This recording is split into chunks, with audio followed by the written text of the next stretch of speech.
Hey guys, I am back for another video, a different kind of video, not what is typical for me, hopping in my kayak and pedaling around the lake catching awesome bass. That is a lot of fun, but I'm switching it up a bit. I was at my parents' house a couple weeks ago and a neighbor was outside walking his dog and we got to talking about fishing. And he had mentioned that he hasn't been fishing in 25 years or so and had a bunch of tackle. He used to live in Georgia, did a lot of bass fishing, caught a lot of great fish, but hasn't fished in at least 20 years. And he said he has a tackle box that is just sitting in his garage that has a lot of stuff in it and he's not using it. And would I be interested in it?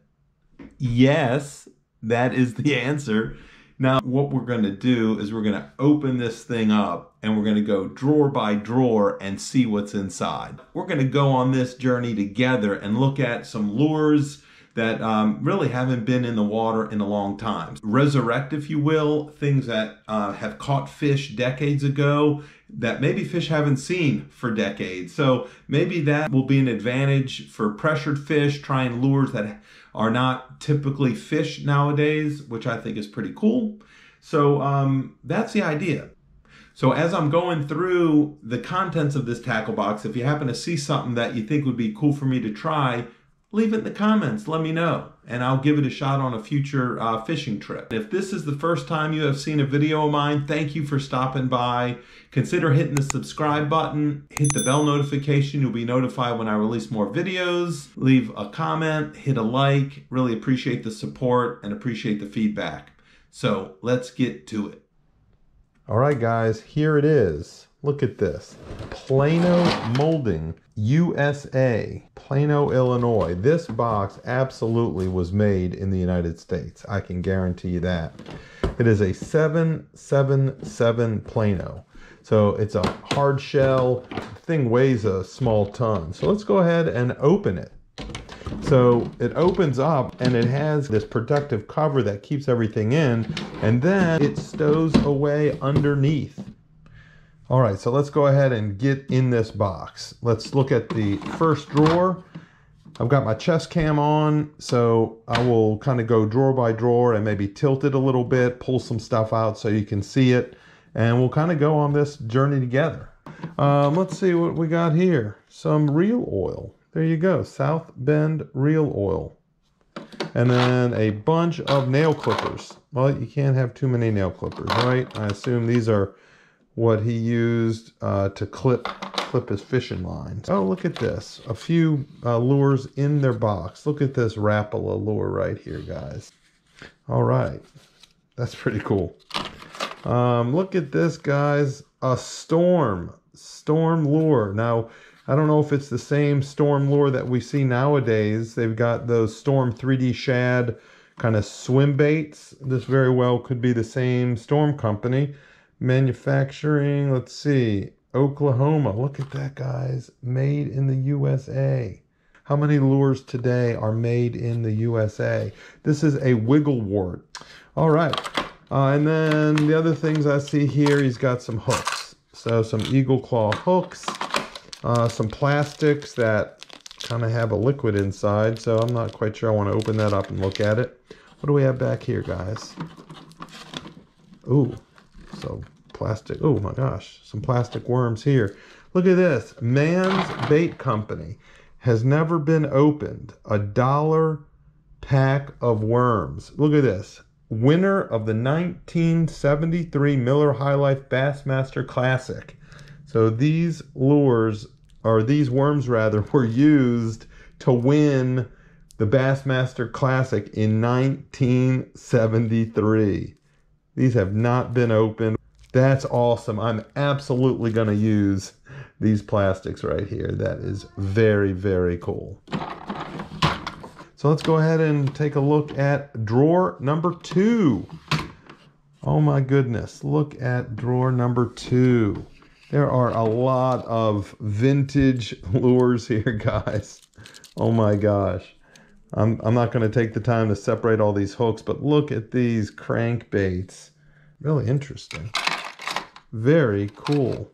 And then some inline spinners, a bunch of inline spinners. I mean, just all sizes. Look at this. Oh my gosh. A Mepps. This is Mepps brand.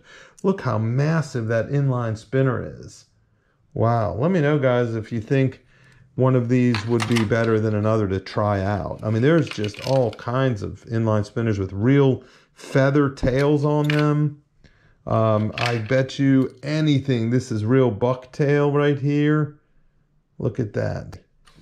Wow. Remember these, for those of you guys who are old enough to remember when spinner baits had these little plastic kind of tassel-y looking material. This is before you saw any of the rubber compounds used on spinner baits. This is a plastic. It does not stretch, and they usually just disintegrate over time. But look at that. That spinner bait's in pretty good shape right there. Wow. That is pretty cool. And then more inline spinners, as you see kind of here. All kinds of different sizes. And then in the back, some, looks like some blade baits. What does this say? Sidewinder. I have never used almost like a spoon or a blade bait. Man, I got to try some of these, guys. I have never tried these before. Interesting. Very interesting. This, I have no, oh my gosh, guys, look at this thing. Look at this thing. I have no idea what the heck this is, but it's an inline spinner. It's got the blade on it, like you see here, but it has these just absolutely weird, funkadelic looking, almost looks like a fish skeleton. I guess they move around in the water and create agitation and flash and whatever else. And then, of course, on the back, we've got the little fuzzy tail. Wow, that's bizarre. I've never seen anything like that before. That's cool. All right, third drawer, guys. Third drawer. Look at that. Oh my gosh. The third drawer is Crankbait City. Look at that, guys. Crankbait City here. Let's see what we got. Let me move a little closer to my light source. I mean, what kind of lure is this? It's made out of metal and wood. I think that is definitely wood right there. I don't know what this is, and I don't know, hopefully you can see that. It's not super in focus, but definitely looks like a topwater lure, and it kind of like probably does one of these things. So that is just a bizarre lure right there. And then some other things that look a little more normal, crankbaits, deep diving crankbaits. That's also fairly deep diving, got some rattles in it. So that looks pretty, let's say, modern looking. Oh my gosh. I mean, look at this. There's like these Rapala lures all over. I'm not going to take these apart, but look at all these. Oh my gosh. All right. What do we got here other than a barrel full of monkeys? I'm not going to pick them apart. It's going to take me too long. But so look at this, guys. This says Thin Fin patent. I don't know if that's not super legible, but that is a shallow diving crankbait. Does not have a rattle in it, and this is the same model, I guess. These are all Thin Fin. I don't even know of Thin Fin existing today, but look at that. These are all Thin Fin. That is cool. Look at that pattern. That is really neat. Guys, let me know if there's any particular, let me know, like drawer 3, one of the Thin Fins. Let me know which one you think would be fun to try out. And then this guy, another, oh, it's got a rattle inside. Also not branded, but that's a cool looking crankbait. And then look at these guys, all of these, more Rapala minnow style of different sizes. This is a little bit larger one right here in a couple different colors. Hooks are in great shape. There's like no rust at all to the hooks.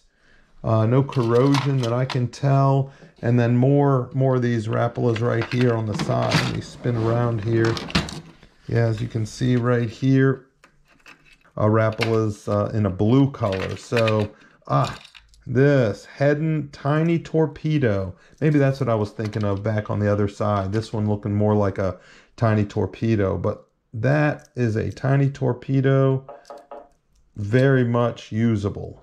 Man, that is the Rapala crankbait drawer. There we go. Perfect. Fourth drawer down. Fourth drawer. Oh, God. My gosh.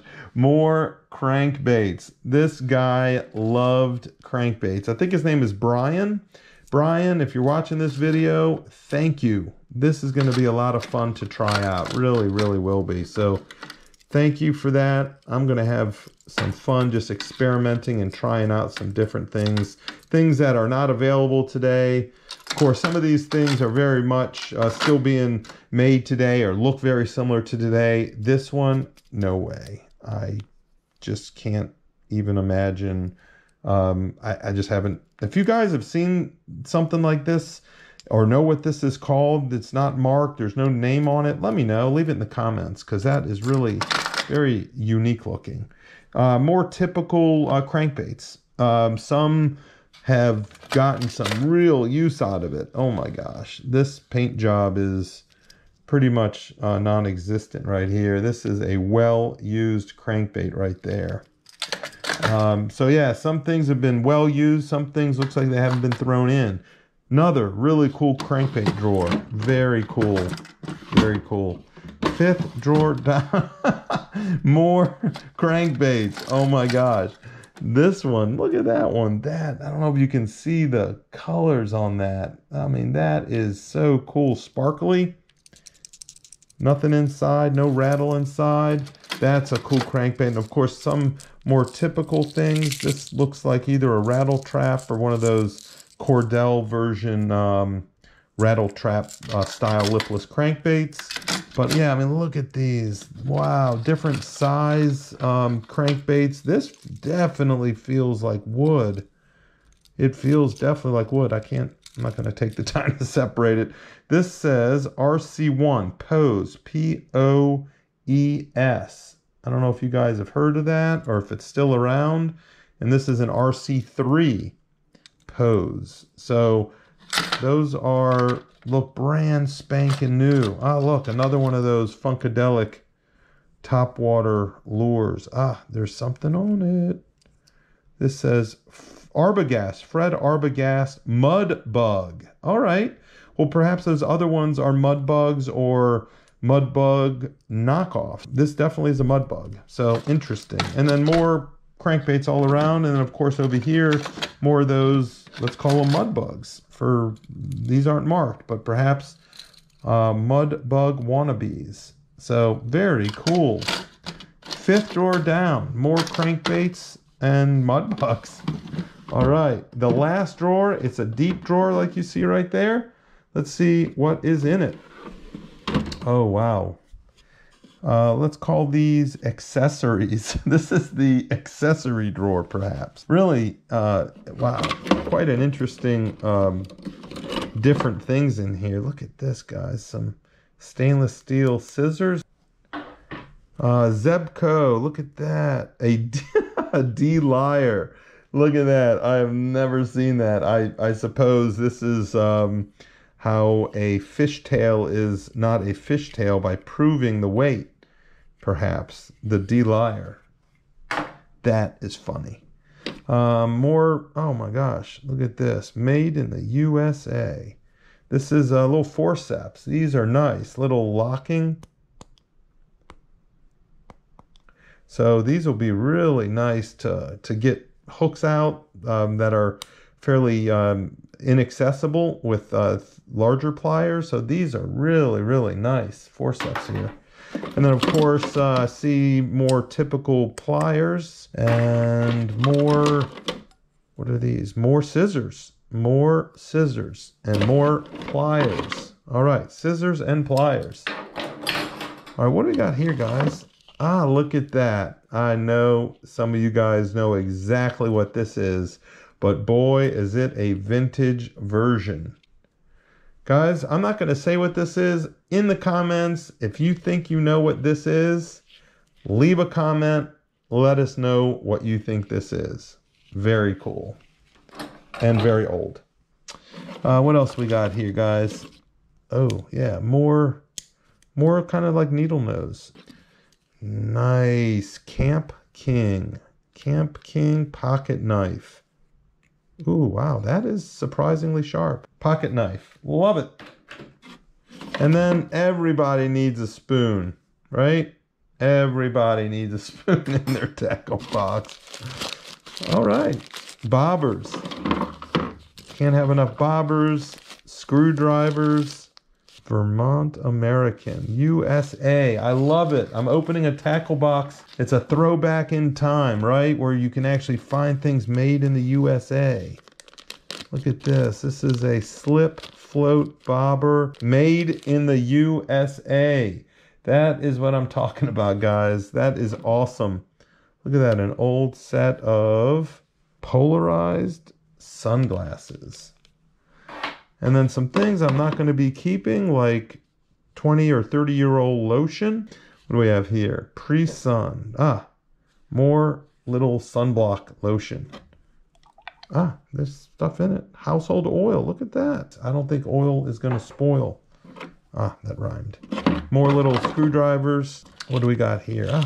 Looks like a... You guys know what this is, right? You don't see a lot of these type of cases anymore, do you? Awesome. More hooks. Oh my gosh, look at this. Look at this. That's crazy. Press either corner. I have no idea. Oh, there you go. Look at this, guys. My gosh, you cannot get these in a container that isn't tamper evident. So, my gosh, that's wild. What else we got here? Oh my gosh. Look at these, guys. These are a bunch of treble hooks. That's a cool little dispenser. Looks like some grease of some sort in there. I don't know what's in it, so this will not be saved. Some tape. A little container of swivels. Physohex. Another skin cleanser. Band-Aids are probably not very... Band-Aids may be sterile. I guess it's possible. I have to check on them, but... what do we got here? Holly's Landing, Gainesville, Georgia. Look at that. A set of matches. And then looks like an old, some sort of spinnerbait of some sort. Oh yeah, check that out. That's pretty interesting. Look at that. You tie in the middle here, and then these couple little Colorado blade spinners rotate on either side of this skirted, I call it a spinnerbait, really. This actually would be interesting to catch a fish on. All right, guys, that is it. That is the 6 drawers of this Plano tackle box. A lot of really interesting vintage stuff in here. Really awesome. Once again, if you see something that you think would be fun to try, go ahead and drop it in the comments. Let me know what you think. I'd be happy to throw any of these. That is just going to be a lot of fun. Pick something, pick a few. Would love to fish with them. Very cool. All right, guys, that is it. That is all 6 drawers of this Plano 777 tackle box. How cool to open a tackle box after a couple decades and see what's inside, most of which is really, really fishable stuff. I'm excited about trying something. Like I said earlier, if there's something specifically you want to try, let me know. I would love to try out something on a future fishing trip. If this is the first time you have stopped by, I appreciate it. Consider hitting the subscribe button and the bell notification so you'll be notified when I release more videos. Leave a comment, hit a like. Love to get feedback, love to hear from you guys. And until next time, Fishtails RVA out.